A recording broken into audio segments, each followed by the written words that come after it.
You کے میں ایک 5 رکنی پاکستانی گینگ کو عدالت نے مجموعی طور پر 100 سال سے زائد کے لیے جیل کی سلاخوں کے پیچھے بھیج دیا ہے۔ سب سے پہلے میں بتاؤں گا ان سب کے نام،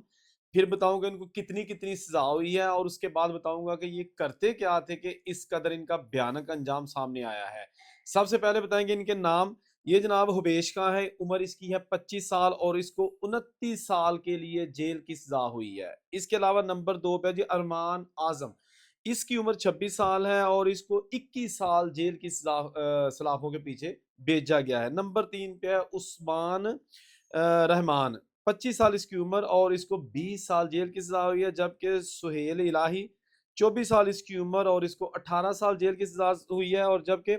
پانچویں فرحان اعظم 24 سال عمر اور 20 سال جیل کی سزا ہوئی ہے۔ اب بتاتے ہیں کہ جناب یہ کرتے کیا تھے، کس قسم کی دادا گیری کرتے تھے وہاں پر، اور پھر اوتھے اے کام تے نہیں چل دے بھائی، اوتھے نہیں چل دے بلکہ اوتھے پاکستان چ بھی نہیں چل دے، اتھے بھی جناب سی سی ٹی جڑا دادا گیری کردا ہے انہوں پار کر چھڑتے ہیں، لیکن یو کے میں پار نہیں کرتے، لیکن سزا اتنی دے دیتے ہیں کہ بندہ پار ہی سمجھو۔ اچھا 2022 میں انہوں نے یہ سزا ان کو ابھی ہوئی ہے یعنی کہ دسمبر 2025 میں، لیکن 2022 میں ان کا ایک 5واں گینگ ممبر تھا، وہ جناب حبیش کا کال کرتا ہے اس پاکستانی ایک 20 سالہ پاکستانی لڑکے کو کسی کام کے سلسلے میں۔ وہ لڑکا گاڑی لے کے رات کے جا رہا ہوتا ہے اور پلان کے مطابق 4 جو دوسرے اس کے ساتھی تھے انہوں نے جناب اس کو زبردستی گاڑی اپنی آگے کر کے کھڑا کر لیا۔ اسے پتہ چل گیا کہ میرے ساتھ کچھ برا ہونے والا ہے، اس نے بھاگنے کی کوشش کی، لیکن ان چاروں نے فوری طور پر اس کو قابو کیا اور اس کے گاڑی کے شیشے توڑے۔ ان کے پاس ہاکیاں اور بیس بال کے جو لکڑی کے موٹے موٹے اور بھاری ڈنڈے ہوتے ہیں یہ چیزیں موجود تھیں۔ انہوں نے جناب اس 20 سالہ نوجوان کو ٹھیک ٹھاک اس کی بیچاری کی دلائی کر دی، لیکن اتنا زخمی کر دیا کہ انہیں شاید یہ شک تھا کہ ہونے پورا ہو گیا تھے نٹیے۔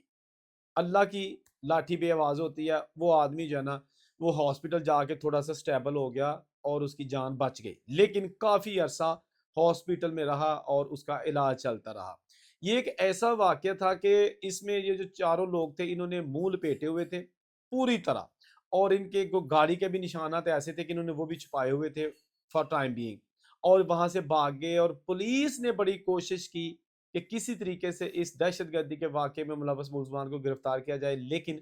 پولیس فیل ہو گئی۔ یہ سلسلہ چلتا رہا، پولیس کی انویسٹیگیشنز اور فائنڈنگ چلتی رہی، لیکن کوئی ملزم بھی گرفتار تو دور کی بات بلکہ پولیس کو پتہ ہی نہیں چلا کہ آخر اس بے گناہ آدمی نوجوان کو مارنے والے یعنی کہ تشدد کرنے والے لوگ تھے کون، کوئی پتہ نہیں چل سکا۔ لیکن کیا کہتے ہیں کہ ایک بار اگر کسی کا ٹرک کامیاب ہو جاتا ہے تو وہ باز نہیں آتا بلکہ وہ تھوڑے سے زیادہ سٹیپ آگے لے کے آتا ہے۔ یہ بھی جو پانچوں نوجوان تھے آدمی تھے، انہوں نے جناب کہا کہ نہیں، انہوں نے اسی طرح کی واردات 2024 میں یعنی کہ 2 سال بعد پھر کھڑکا دی، لیکن ایس دفعہ ہویا کہ وہ تن دسنا اس بار انہوں نے وہی طریقہ کار آزمایا، ایک اور لڑکا تھا۔ اب ان کے ساتھ کیا دعوت تھی، کیا مسئلہ تھا، وہ پولیس نے ابھی تک ظاہر نہیں کیا۔ اچھا اس میں جناب پولیس نے کہا کہ یہ انہوں نے پھر جو ہے 2024 میں اس ایک اور 21 سالہ نوجوان تھا اس کو بلایا اور اس کے ساتھ بھی سیم حرکت کی۔ اس واقعے کے بعد 2 آدمی اس گینگ کے جو ہے نا وہ پکڑے گئے۔ جب پکڑے گئے ان سے پوچھ گچھ کی گئی، ان کے موبائل کے فوری طور پہ جو ڈیٹے ان کو فورینزک کروایا گیا، کال ریکارڈ ہسٹری ایوری تھنگ اس کو جو ہے نا وہ نکالا گیا، تو سارا پتہ چل گیا کہ یہ کون لوگ سارے ملوث ہیں۔ اور پھر انہوں نے بتایا، جب پولیس نے ان کا ڈیٹا چیک کیا تو سامنے آ گیا کہ 2022 کا جو واقعہ تھا وہ بھی انہوں نے کیا تھا۔ سمجھ آ گئی کہ 22 سے لے کے 2025 کے اینڈ تک ان کی جو یہ دادا گیری تھی وہ کیسے انجام کو پہنچی۔ اچھا پولیس نے جب ان کو پکڑا اس کے بعد ساری تفتیش کی، ان کا جو طریقہ واردات تھا اور یہ کیا کرتے تھے، کیسے کرتے تھے، کن لوگوں کو ٹارگٹ کرتے تھے، اور صرف ان کو مارتے پیٹتے نہیں تھے، بڑی ہی شرمناک حرکتیں بھی ان کے ساتھ کرتے تھے، ایسی ایسی چیزیں اس کو پلاتے تھے، پلانے پر مجبور کرتے تھے کہ میں ویڈیو میں بتا نہیں سکتا۔ تو بہرحال یہ جناب پانچوں اس وقت پولیس کی حراست میں آ گئے۔ اس کے بعد پولیس نے ان کا چلان پیش کیا ہر لحاظ سے اور مکمل ایویڈنس کے ساتھ عدالت میں پیش کیا۔ عدالت نے پھر مجموعی طور پر جیسے میں نے پہلے کہا کسی کو 29 سال، کسی کو 21 سال، کسی کو 20 سال، کسی کو 18 سال۔ تو یہ دوستوں ایک ایسی تو اس طرح کی جو